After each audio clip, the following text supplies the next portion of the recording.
Thank you all for coming today. I'm not going to say. Come on, sit on my knee. People, we can hear you. Turn your hearing aid up. I'm basically going to introduce our featured speaker, Ann Sanford. If you don't know Ann, she has a PhD from NYU. She's been a professor, a private business person, a great neighbor, a volunteer for our Architectural and Historic Review Board for many years, and she's also an author.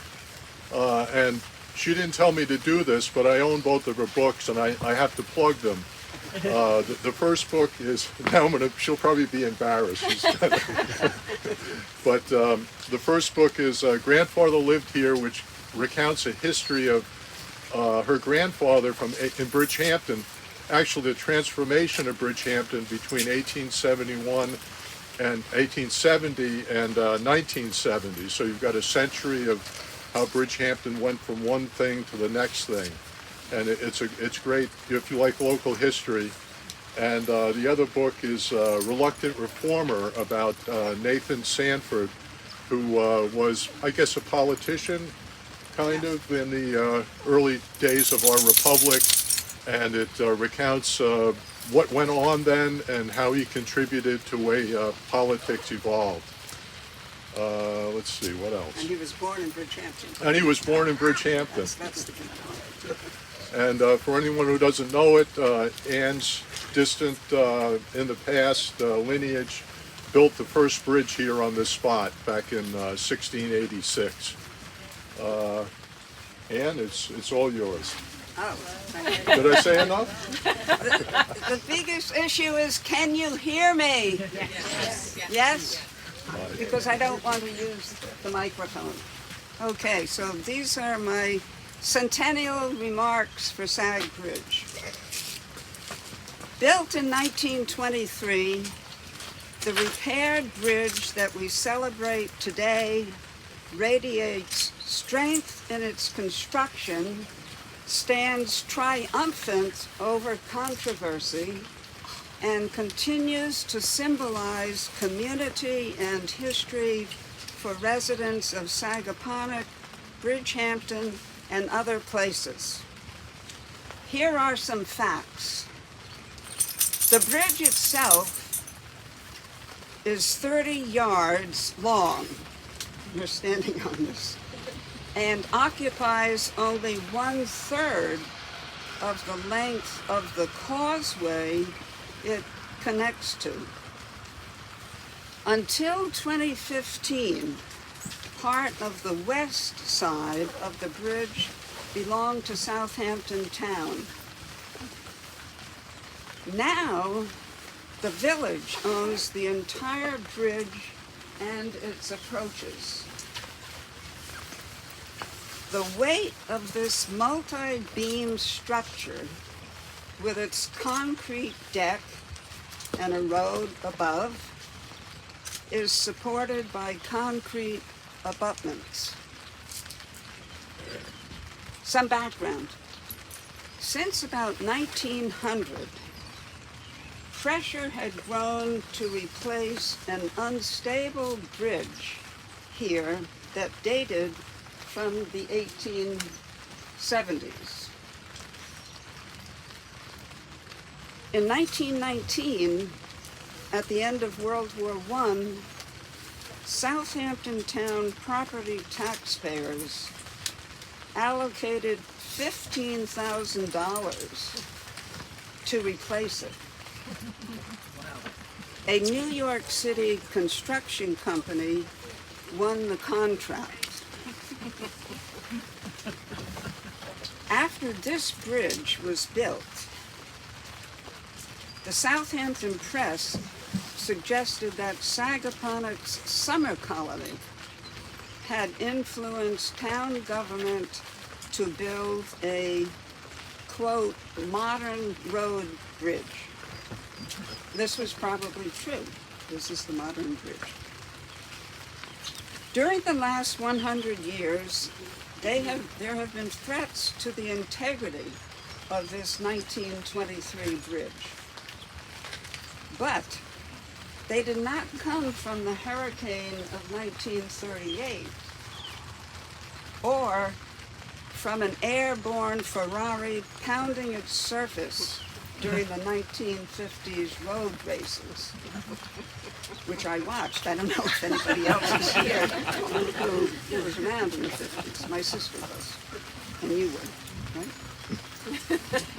right?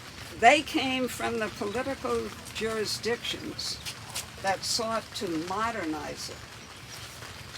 In the 1980s, Suffolk County had planned to enlarge the bridge.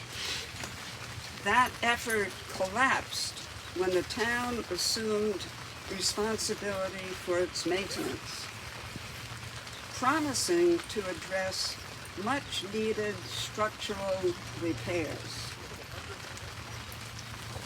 Then in 2013, 10 years ago, the determined Southampton Town Highway Superintendent proposed changes in accord with his and New York State's concept of improved safety.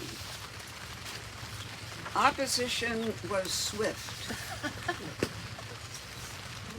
A public meeting was held.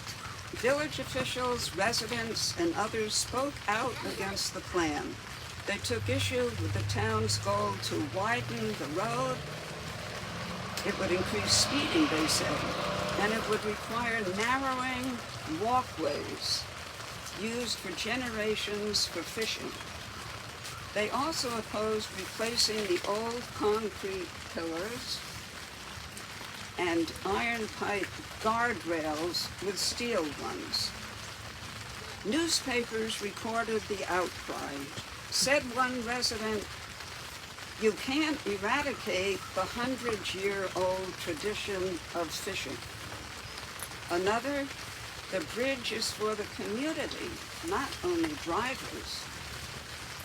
"Preserve our rural fabric," they shouted. By 2015, the dispute was resolved. Sagaponic Village took ownership of the bridge. It would pay for the restoration and ensure that the bridge was maintained. Besides the debate over repair or upgrade, this centennial raises historical questions.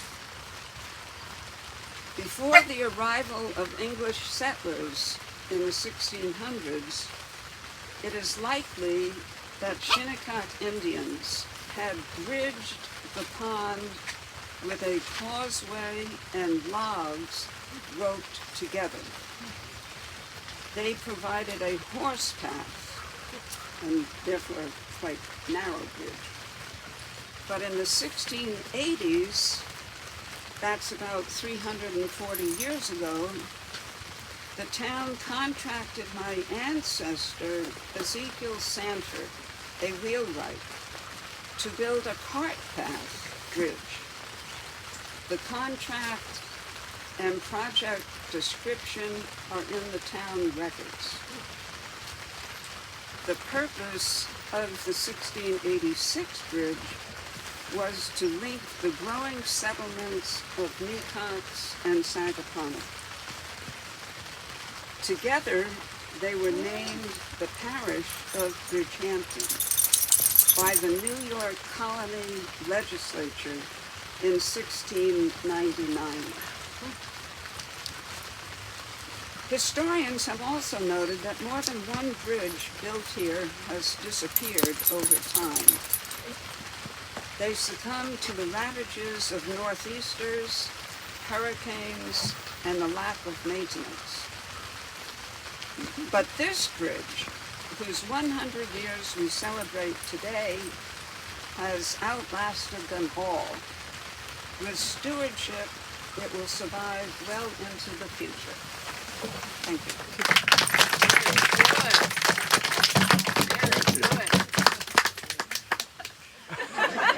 Thank you all for coming.